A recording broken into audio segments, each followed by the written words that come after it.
ગીર સોમનાથ જિલ્લાની અંદર હિરણ 2 ડેમ ઉપર છેલ્લા 24 કલાકની અંદર 72 mm વરસાદ થયેલો છે અને સિઝનનો વરસાદ 507 mm થયેલો છે.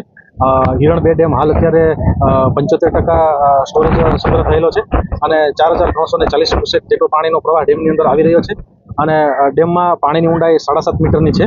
હાલ હિરણ 1 ડેમની અંદર પણ 61% પાણીનો સ્ટોરેજ થયેલો છે.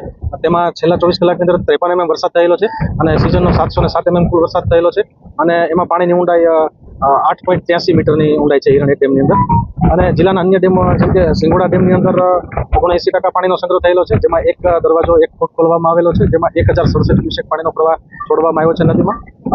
રાવલ ડેમ 50% ભરાઈ ગયો છે. મચુંદરી ડેમ ગીર સોમનાથ જિલ્લાની અંદર જે વરસાદ 700 mm જેટલો વરસાદ સરેરાશ થઈ ગયો છે, એટલે દરેક જળાશયોની અંદર 50%, 60%, 80% સુધીના પાણી આવી ગયા છે. એટલે હાલ પીવાના પાણીનો કોઈ પ્રશ્ન ઉપસ્થિત હવે નથી.